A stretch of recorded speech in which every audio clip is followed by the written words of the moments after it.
So I have made it clear that I am on team let the birth rate tumble to hell. And I have two articles that still reinforce that I'm going to stay on team let the birth rate tumble to hell.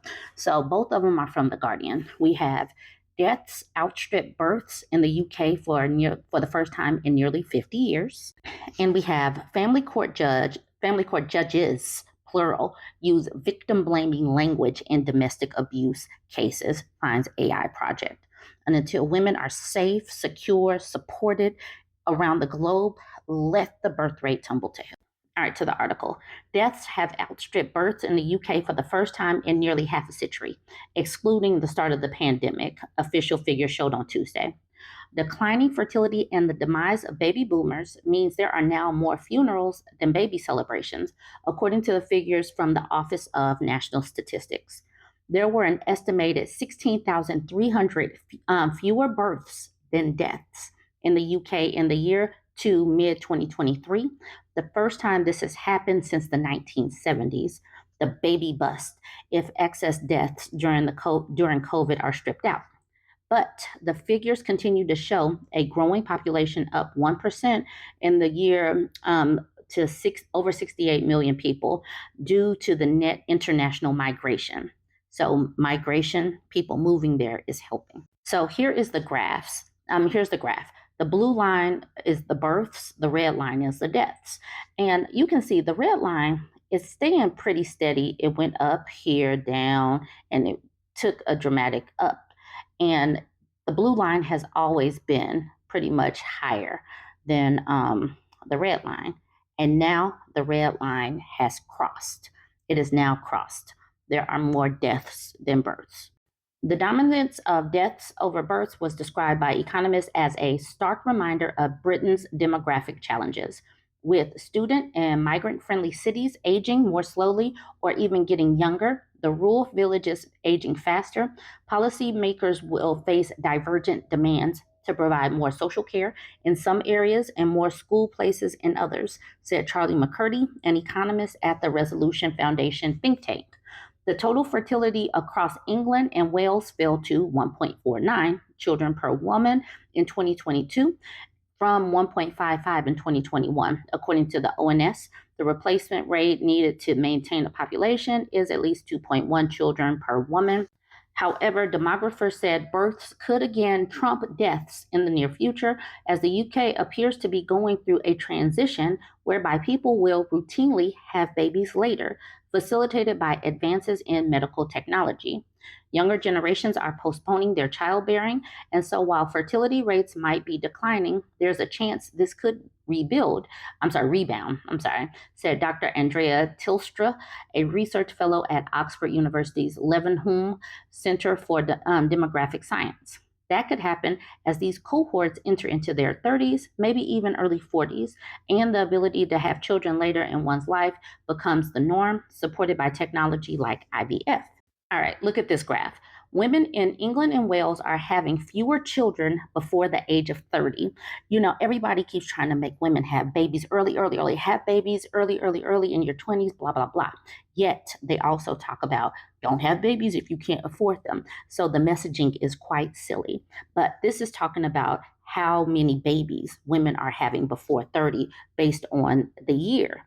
And you can see that number has dropped dramatically. It's just going down, down, down, to where women before 30s, look, is less than, what is that, about 0.75 of a child. More and more women are opting to not have kids in their 20s. And it makes me so happy. They say don't have kids you can't afford. And people that are in their teens and 20s cannot afford babies. So this is a good thing. That's why I put the little happy face. Deaths outnumbering births was driven by Scotland, where the deficit was the largest on record, and it was the 9th year in a row that more people died than were born. The overall population of Scotland grew, although only by 43,000 people, and this was due to immigration, figures from the National Records of Scotland showed. Wales also recorded more deaths than births, while England and North Ireland recorded slightly more births than deaths. The mid-2023 population figure showed. The baby deficit comes after several years of mothers leaving it later to have children. One of the common reasons given being financial pressures, including housing costs, Lord Jesus.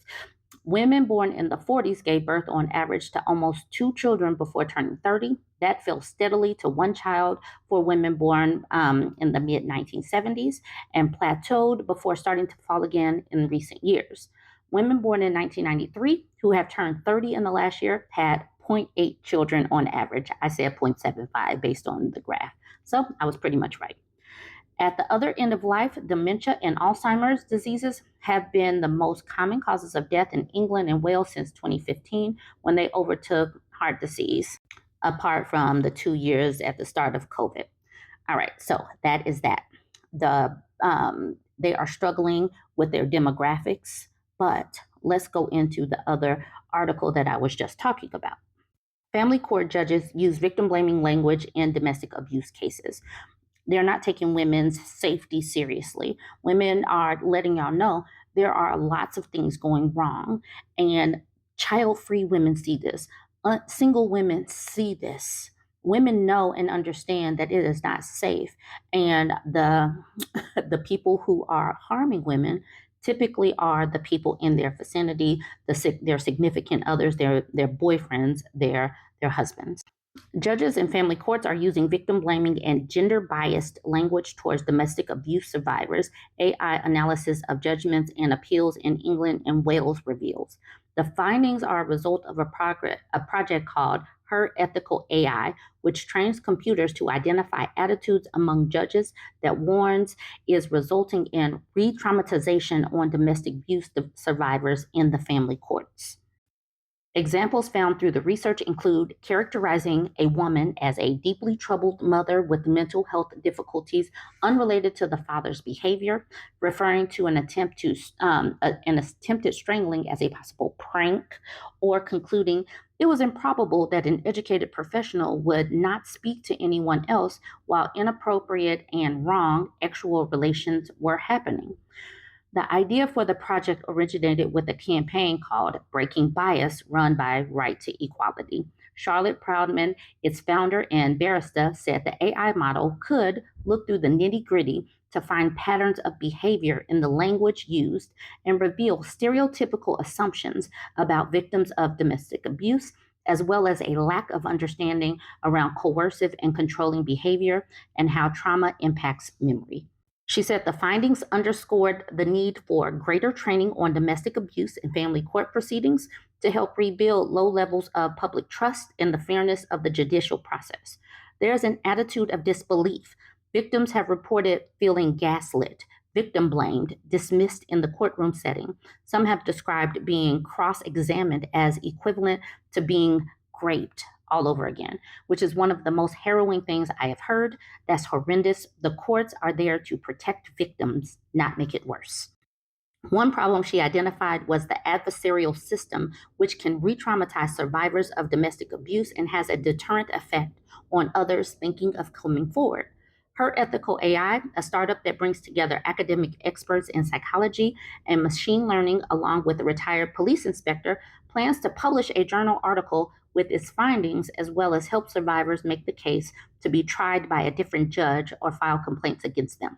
So far, it has used freely available judgments and appeals, but the project is crowdfunding to buy transcripts to better understand what is going on in courts.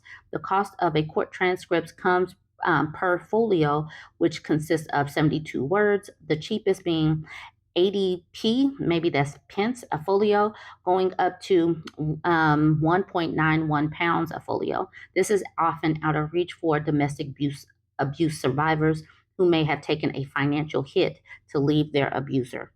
Listen to this. Riverlight has worked with survivors whose transcripts have included phrases such as, "You're a silly girl. You could not have been raped because you were married to him." Please know and understand that this is one of the reasons why women don't come forward sometimes, because they know that the system does not work for women. The system protects these abusers. One woman Riverlight is working with is Sarah, not her real name, who was shocked by the attitude of her judge when she tried to claim full custody of her children after leaving an abusive relationship.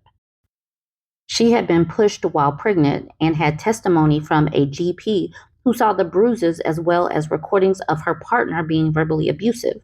She felt the judge's priority was ensuring the children would still have access to their father, even though she was frightened to leave them alone with him. I was accused of not being child focused by bringing up the abuse that me and the children suffered, she recalled, adding that the judge's attitude was, you need to put it in the past and move on. As a result, she said, my mental health was horrendous. I was having nightmares. I started CBT through the NHS to help me cope, she added. I actually doubted myself about whether I should have left because now I have to hand over my children and not be there. Please know and understand there are a lot of reasons why globally I think that the birth rate needs to plummet to hell. And these types of things is why women are not taken seriously.